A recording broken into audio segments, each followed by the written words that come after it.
όχι, δεν, μην. Γιατί έχουμε τόσες αρνητικές λέξεις στα ελληνικά? Γεια σου και καλώς ήρθες στο Do You Speak Greek.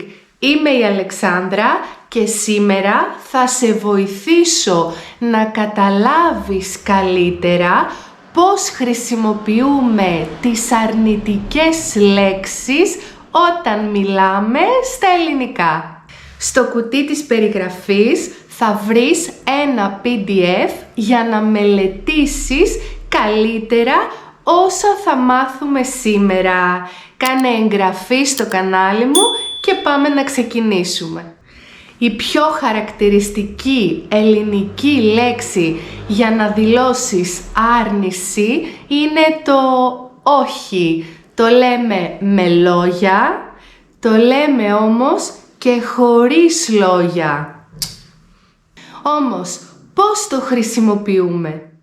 Βάλ' το μπροστά από ουσιαστικά. Φέρε μου το ποτήρι, όχι το μπουκάλι. Βάλ' το μπροστά από επίθετα. Μου αρέσει το κόκκινο χρώμα, όχι το μαύρο.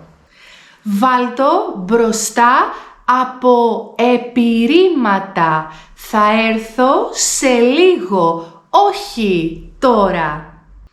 Αλλά προσοχή, μην το βάλεις μπροστά από ρήμα.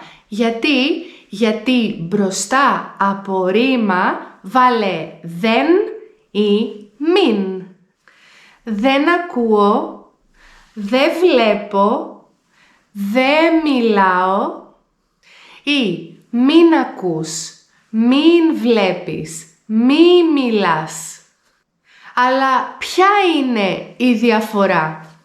Πες δεν όταν μιλάς για ένα γεγονός, κάτι που γίνεται τώρα ή κάτι που έγινε πριν ή κάτι που θα γίνει μετά.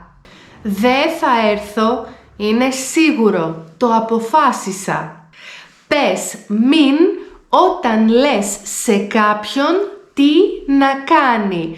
Μην έρθεις ή όταν εύχεσαι κάτι. Για παράδειγμα, μακάρι να μην βρέξει, αλλά δεν το βλέπω.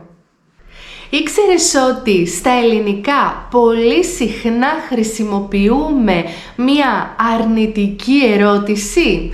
Τι εννοώ? Καλά, εσύ δεν είπες ότι είσαι κουρασμένη?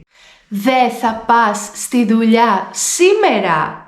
Δεν είναι κανείς εδώ? Σε αυτή την περίπτωση χρησιμοποιούμε το δεν. Τι γίνεται όμως αν στην πρότασή μας έχουμε δύο ρήματα? Δες αυτό. Θέλω να έρθεις. Πώς θα είναι η άρνηση αυτής της πρότασης? Μπορείς να πεις δεν θέλω να έρθεις ή θέλω να μην έρθεις.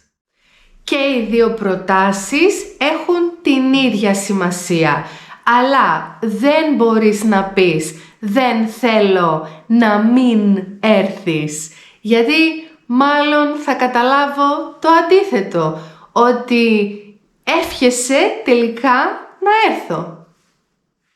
Τέλεια, τώρα νομίζω ότι κατάλαβες καλύτερα, όμως δεν τελείωσα. Πιστεύω ότι ξέρεις κι άλλες αρνητικές λέξεις στα ελληνικά, έτσι δεν είναι? Κανένας, καμία, κανένα, ποτέ, καθόλου. Έχω ακούσει τους μαθητές να λένε ποτέ έχω πάει στην Ελλάδα. Είναι εδώ κανείς. Μου αρέσει καθόλου το μαύρο χρώμα. Προσοχή, χρησιμοποίησε αυτές τις λέξεις πάντα με το δεν ή το μην. Κανείς δεν είναι εδώ. Δεν έχω πάει ποτέ στην Αμερική.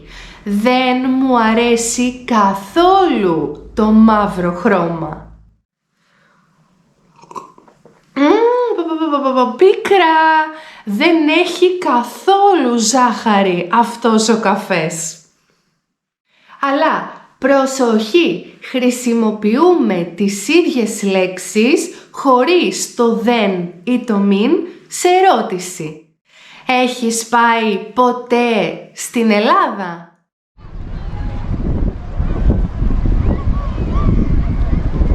Συγγνώμη, μήπως υπάρχει κανένα γυράτικο εδώ κοντά? Λοιπόν, γράψε στα σχόλια τι δεν κάνεις συνήθως και τι θα ήθελες να μην κάνεις συνήθως. Για να δω. Μην ξεχάσεις να κατεβάσεις το δωρεάν PDF σου, κάνε like σε αυτό το βίντεο και εγγραφή στο κανάλι μου αν θέλεις να μαθαίνουμε ελληνικά μαζί εδώ κάθε Δευτέρα. Λοιπόν, τα λέμε στο επόμενο μάθημα. Φιλάκια!